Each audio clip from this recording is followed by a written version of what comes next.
Today we're gonna make a traditional Southern praline recipe. It comes from an old-fashioned cookbook. It is tried and true so that you can make the perfect Southern pralines at home.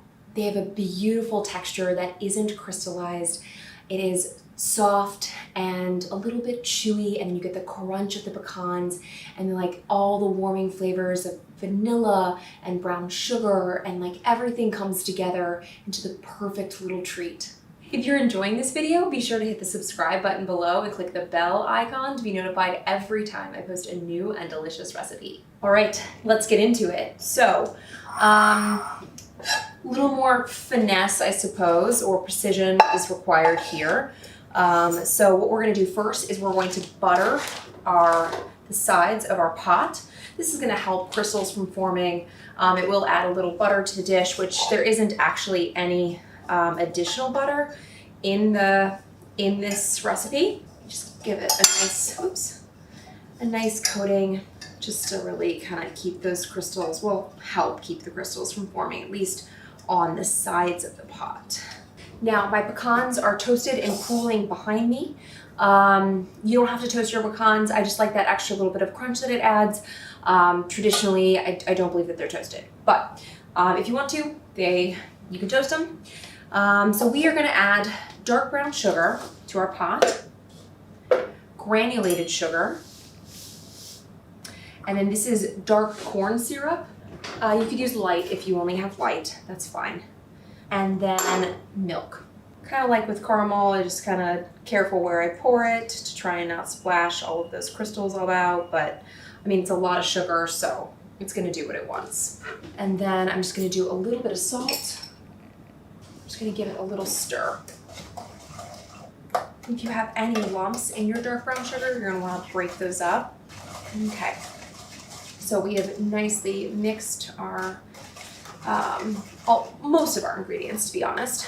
The only thing we have not added are obviously our pecans and our vanilla. So we're just gonna go ahead and put this on the heat, kind of, medium. And then we are gonna bring this, we're gonna stir it occasionally we're gonna simmer it until the sugar dissolves, and then we're gonna bring it to a boil. Ideally, you do want the sugar to dissolve in the milk before it comes to a boil, to try and keep it from crystallizing. But they're gonna crystallize just a little bit anyways, but it's just one of those little tricks. So you just wanna give it a stir every now and again. You can see that it's not really doing anything yet, which is great. It's what we want.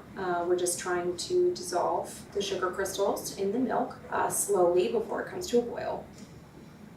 Now my sugar has dissolved, which you can see like on the spatula is probably the easiest way to see it. There's still some that's on the top, but you can see it's also starting to come to a boil around the edges, and that is what we want.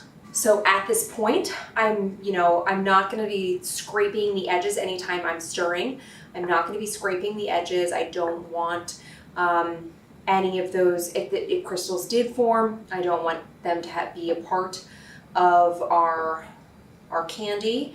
So you want to kind of just be aware of the sides of the pot. Once you've come to a complete boil, which we have, then you can go ahead and put a thermometer on there. Now, oh dear, a candy thermometer. If you don't have a candy thermometer, you can do it the old-fashioned way, where you literally just drop little balls, a little bit of the candy into ice water, and it will form, when you pick it up, it'll form a soft ball. So if it's not hot enough, then it will kind of just melt or dissipate or just become strings. And if it is the perfect consistency, oh dear, then it will become like a soft, pliable ball. So you can kind of squish it and it'll hold its shape. I am wishing I had a taller pot, but I don't. So this is where we are today, and we're just praying that she does not boil over.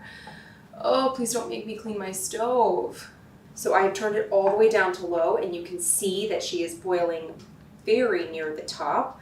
And I'm still being careful not to, scrape the sides.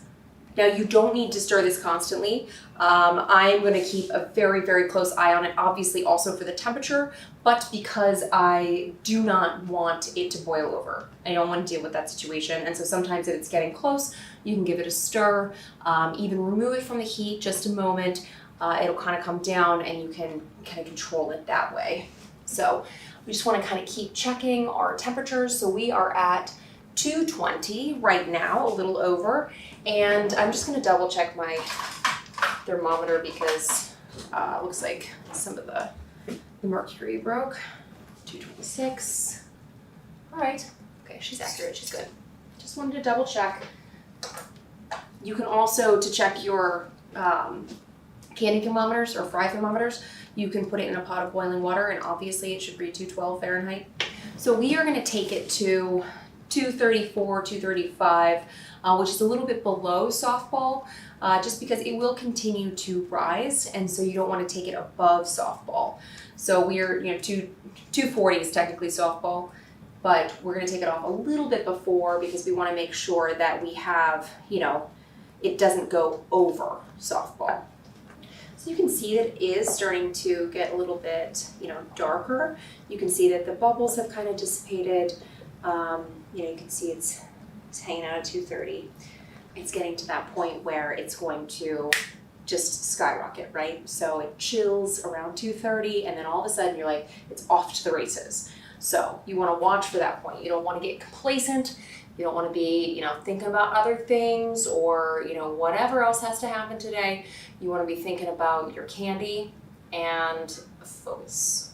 Okay, it is starting to creep above 230, so like just ever so slightly. So I'm going to keep a very firm eye on it. Literally just watch it. Okay. We're like 234. I want it to go up just a little bit more because we kind of want it right in the middle of two numbers. So I just want it to go up just a touch more. Okay. All right, we've made it. So I'm gonna go ahead and turn this off. It's just reached 235. So right in the middle of those two kind of numbers. And we're gonna take this and we're gonna move it over here. And then it's gonna sit for 10 minutes. I'm gonna set a timer literally right now.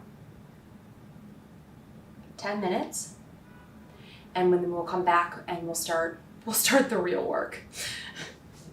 All right, it has been exactly 10 minutes. So I'm gonna take our cooling and pour vanilla extract in it. And I'm just gonna stir in that vanilla extract. It's still obviously very, very hot. So we are going to beat this for 2 minutes. So you can see that it is very liquidy in there. It's not, this is not what you would want to put on your, baking sheet. This is just gonna spread into a big old mess. Now I can actually, which is funny, I can feel it thickening up just as I'm stirring it. It's been a minute. And so it is, it's firming up even as we go.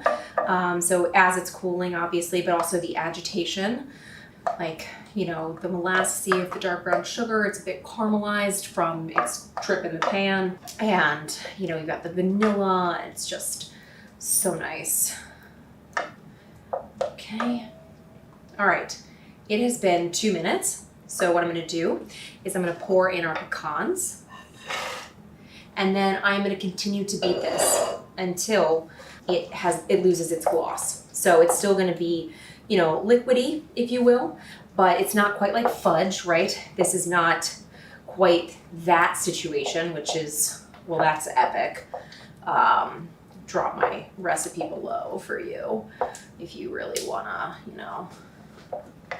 go to town on the stirring. So go ahead and just kind of keep on stirring. So we are literally just stirring this until it cools so much that it loses its gloss. And then we are going to quickly transition to dropping it on a baking sheet which I have prepared here with wax paper. If you do not have wax paper, that's okay. Then you can also use aluminum foil. If you would like to live in a world with an excess of caution, you could spray that. Like, you know, there's like a more matte side of the foil, and then there's like the extra shiny side of the foil. Usually the shiny side of the foil will be just fine. So you can see it's, you know, it's not really that thick. It's definitely still very, very shiny, still catching that light. I can feel it kind of setting along the edges. I'm trying to be very careful not to scrape the sides. We don't want that. We don't want the crystal sugars that are on the sides of the pot. Even though we did, you know, rub it in butter, it's just really like, it's not enough necessarily to keep it from crystallizing excessively, becoming like grainy. If you had a friend, perhaps, you know, a partner in crime in this, it wouldn't be quite so arduous a task. I guess I technically have a partner in crime, but he's not doing anything. I don't know if the fact that my room is like 95 degrees is helping our candy cool, but it's fine. It's definitely starting to get thicker. You can see that it's like not running back in as fast or as easily. You can see that it's definitely thickening up. You can see that it's starting to lose its gloss. And I would say that this is almost there. So we have officially lost our gloss here, and we're kind of in that beautiful kind of in-between stage where we're gonna have hopefully just enough time to get that on our sheet here. So I'm gonna grab myself 2 spoons, and I'm just gonna go ahead and kind of drop them onto my baking sheet, pretending like that's a circle. To kind of, you know, you can see that they're, you know, not spreading like they would have from the beginning. So that's great. You can see that as I kind of scrape the sides and stuff, it's getting a little bit more crystallized, and that's, you know, not necessarily what we want. So I'm gonna stop scraping and let all of that has kind of dried down there be. So because you kind of want, so if it does get too thick, technically you could add about a teaspoon of hot water, mix it up, keep going, but the resulting pralines will be more crystallized and more granular than the ones, like the first ones that we dropped. You can see that those are like really beautiful, still have like a nice kind of sheen to them. I mean, that's gonna go away as they cool, but, and you can see back here that this is not quite as smooth and is more, you know, kind of crystallized, and that's because I was scraping the bottom because, you know, there were still pecans down there and we don't want to waste those. So technically, if you made an evenly sized praline, this makes 16. But, you know, to be honest, you're making candy and you just stirred it for like 10 minutes. So whatever size you make is the best size ever. So that's my opinion. We're gonna let these cool. Hopefully, maybe in this room, I don't know, and then we'll check back in and eat one because I love pralines, love them. All right, our pralines have completely set. You can see that the ones that we started with over here still have a beautiful gloss and that kind of sheen that, you know, once it starts cooling and it's, you know, when you're agitating it, when you're scooping it out and spooning it on the tray, you know, you're creating the crystals just by moving it and transferring it. So it's almost impossible not to have some that have a little bit more crystallization and then some that are beautiful and perfect. Just a reminder not to scrape the bottom and to work real fast. If you have a helper, even better. Without further ado, it's time to try. I'll try you because you're not cute, so yeah. Oh, do you see how it just like pulls straight up? It's like hefty praline right here. FYI. Hefty. All right, trying to find a spot with a real good pecan that I can see. This one right here. Looks good. Yeah. I mean, It's that praline, that brown sugar sweetness, tempered just a little bit with a little bit of salt, a little bit of vanilla, and then you get the crunch of the pecans that we toasted lightly. And like all of those flavors just kind of come together into like a southern wonder. I said it. I did. A little bit of effort, totally worth it.